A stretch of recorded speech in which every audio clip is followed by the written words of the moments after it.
World की one of the best trader Paul Tudor Jones की एक कहावत है, I am always thinking about losing money as opposite to making money. Don't focus on making money, focus on protecting what you have. मतलब हमेशा stop loss के ऊपर focus करो, ना कि प्रॉफिट के ऊपर। जब आप स्टॉप लॉस के ऊपर फोकस करोगे तब आप ऑटोमेटिक प्रॉफिट करने लगोगे। लेकिन एसएल के ऊपर फोकस कैसे किया जाए, उसके लिए है राइट रिस्क मैनेजमेंट। आप अपना रिस्क को डिफाइन करके चलोगे। अगर ट्रेड लेने से पहले आपके पास स्टॉप लॉस, टारगेट, क्वांटिटी सब कुछ क्लियर है तो आप राइट रिस्क मैनेजमेंट फॉलो कर रहे हो। And right risk management use करके आप अपने लॉस को कैलकुलेटेड लॉस में कन्वर्ट कर सकते हो। आप ट्रेडिंग करते हो एंड आपको रिस्क मैनेजमेंट करना नहीं आता या आप करते नहीं तो सीधा सीधा आप ट्रेडिंग के नाम पे गैम्बलिंग कर रहे हो। तो इसीलिए अगर आप गैम्बलिंग नहीं करना चाहते हो तो आपको राइट रिस्क मैनेजमेंट जानना बहुत ज़रूरी है। इसीलिए मेरा फर्स्ट वीडियो है राइट रिस्क मैनेजमेंट के ऊपर। इसके अंदर मैं बताऊंगा रिस्क मैनेजमेंट, छोटा कैपिटल वालों का रिस्क मैनेजमेंट, बिगिनर्स का risk management, psychological mistake by beginners, bonus point और एक surprise point. What is risk management? Trading में प्रॉफिट और लॉस होने का चांस 50-50 है। तो उस 50% में हमें हमारा कैपिटल का कितना परसेंट या कितना रुपीस को दाव पे लगाना है वो अगर हमें पता है तो उसे रिस्क मैनेजमेंट बोलते हैं। सिंपल वर्ड में कहे तो अपने रिस्क को कैलकुलेटेड रखना या उसे मैनेज करना, इसको रिस्क मैनेजमेंट बोलते हैं। इसे कहाँ पे यूज किया जाता है? आप स्टॉक मार्केट में ट्रेडिंग करते हो और आपके पास सही स्टॉप लॉस नहीं है तो आपका कैपिटल वाइप आउट होने में ज्यादा टाइम नहीं लगेगा। लेकिन रिस्क मैनेजमेंट एक ऐसा चीज है जो आपका कैपिटल को एक सेफ्टी प्रोवाइड करता है जो एनएससी, बीएससी से भी कोई भी प्रोवाइड नहीं करता। सो इसे कब यूज करना चाहिए? जब आप अपना ट्रेडिंग प्लान बनाते हो। अपना ट्रेडिंग प्लान में इसे ऐड कर लेना है कि आप अगले दिन कितना रिस्क ले सकते हो, कितना क्वांटिटी लेना है, कितना टारगेट लेना है, कितना टाइम तक होल्ड करोगे ट्रेड को, सब कुछ ऐड कर लेना है। फिर आप जब लाइव मार्केट में ट्रेड करोगे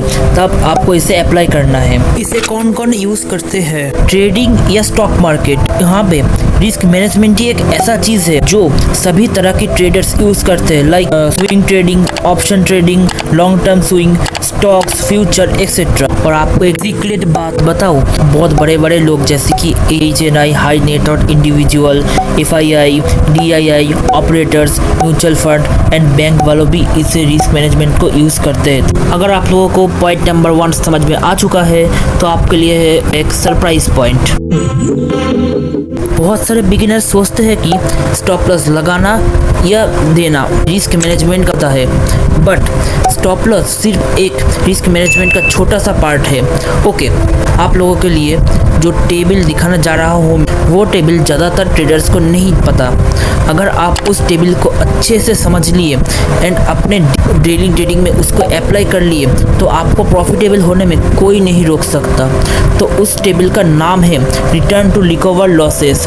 बेसिकली यह टेबल से आपको पता चलेगा कि आपका लॉस को कितना परसेंट प्रॉफिट चाहिए रिकवर होने के लिए, मतलब कॉस्ट टू कॉस्ट लाने के लिए। अगर आपका लॉस 10% है तो उसको कॉस्ट टू कॉस्ट लाने के लिए 11% का प्रॉफिट चाहिए। अगर आपका लॉस 20% है तो उसके लिए 25% प्रॉफिट चाहिए। अगर आपका लॉस 30% है उसके लिए 43% प्रॉफिट चाहिए। अगर आपका लॉस 40% है उसके लिए आपको 67% प्रॉफिट चाहिए। अगर आपका लॉस 50% है तो आपको 100% चाहिए।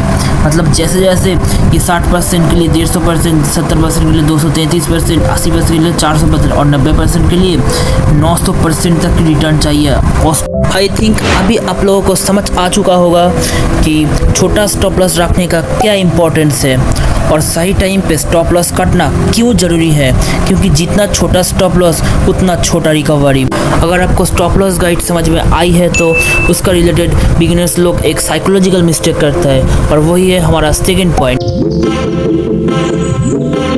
जब मैं और मेरे जैसे ट्रेडर्स अपने जर्नी का बिगिनिंग में थे तब हम लोग एक साइकोलॉजिकल मिस्टेक करते थे एंड आई एम श्योर कि वो गलती अभी भी बहुत सारे बिगिनर्स करते हैं। So what is the mistake? Beginners जिनका एज अभी मार्केट में ज़्यादा नहीं है वो जब ट्रेड लेते हैं तो सोचते हैं कि हमारा बस छोटा सा स्टॉप लॉस है एंड जब रियल में उनका PNL में छोटा सा लॉस शो होता है तब वो लोग होप करने लगते हैं कि यहाँ से रिवर्स कर जाएगा और छोटा सा लॉस को ना काट के पोजीशन को होल्ड कर लेते हैं। लेकिन कुछ ही देर में वो छोटा सा लॉस एक बड़ा लॉस बन जाता है। 10 में से एक बार वो छोटा सा लॉस प्रॉफिट में जाता है, लेकिन बाकी 10 में से 9 बार वो छोटा सा लॉस एक बड़ा लॉस ही बनता है। अब यहाँ पे कुछ बिगिनर्स अपना लॉस काट देते हैं, लेकिन कुछ लोग हीरो जीरो के लिए, और यहाँ पे भी 10 में से 9 बार वो जीरो ही होते हैं। कभी कभी 1 या 2 बार हीरो बन जाते हैं। इससे उनका साइकोलॉजी बहुत ख़राब हो जाता है। तो इसका सॉल्यूशन क्या है? मैं और मेरे जैसे ट्रेडर्स इसको कैसे अवॉइड किया? इस प्रॉब्लम का एक ही सॉल्यूशन है, वो है अपना सिस्टम पे स्टॉप लॉस ऑर्डर एग्जीक्यूट करना। जब अब स्टॉप लॉस ऑर्डर एग्जीक्यूट करोगे तब आपके पास एक सेफ्टी हो, आपको होप करने की भी ज़रूरत नहीं है, आपको बैठने की ज़रूरत नहीं है। इससे आपको ओवरऑल साइकोलॉजी भी ठीक रहेगा। ओके, साइकोलॉजी सुधर लिए हो, अभी एक प्रॉब्लम आ जाती है कि आपका कैपिटल बहुत ही छोटा है, 10,000 20,000 व्हाटएवर, तो आप कैसे रिस्क मैनेजमेंट करोगे? तो आपके लिए है मेरा नेक्स्ट पॉइंट। इंट्राडे में ट्रेडिंग 2 तरह की होती है, एक ऑप्शन, दूसरा स्टॉक।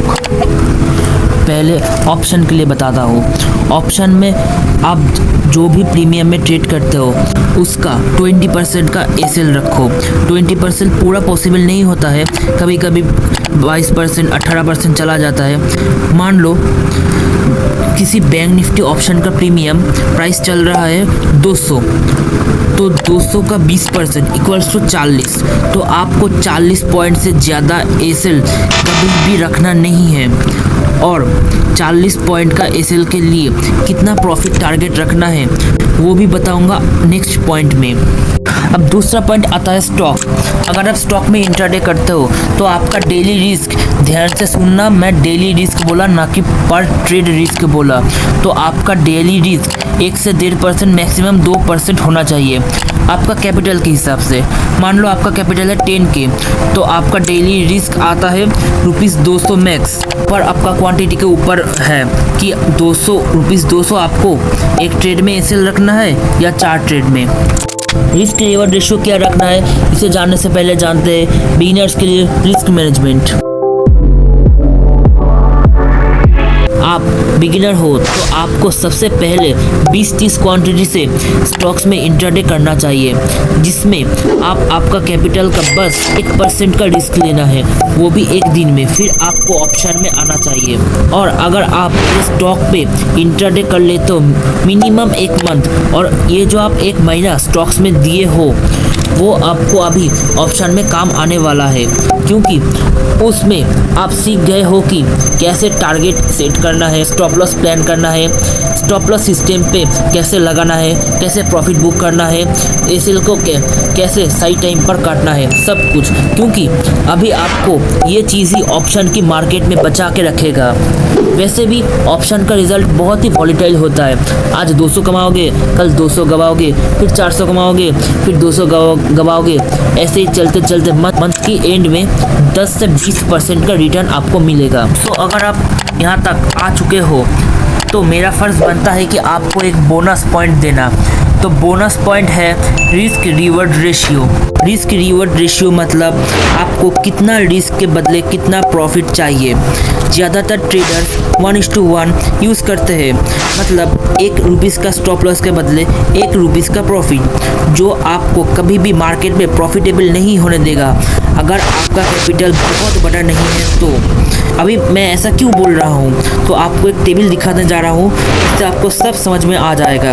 तो मैं 10 ट्रेड ले रहा हूँ बैंक निफ्टी में और मेरा एक्यूरेसी 50%, तो पर ट्रेड मेरा 20 पॉइंट का एसएल रहेगा, 20 पॉइंट का टारगेट रहेगा एक लॉट के हिसाब से।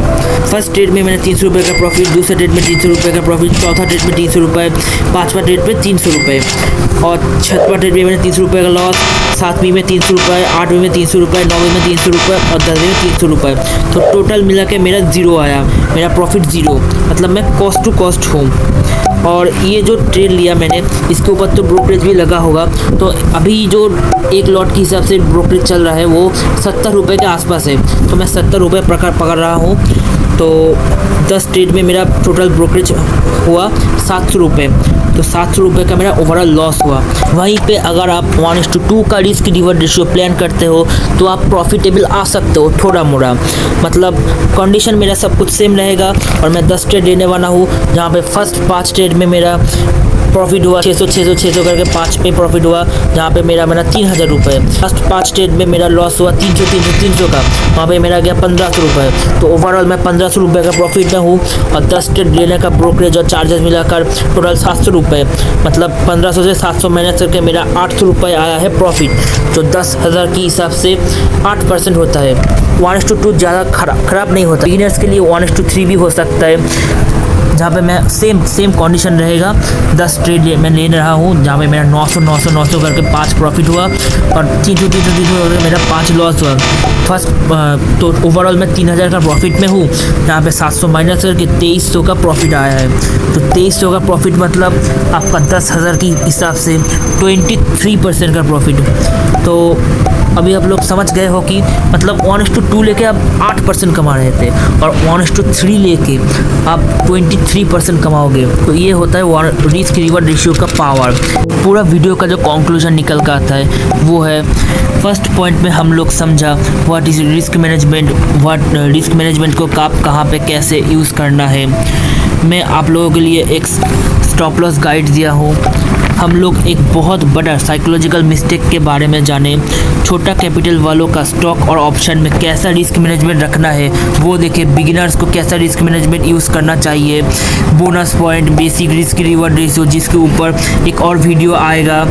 तो यही था, मिलते हैं नेक्स्ट वीडियो पर।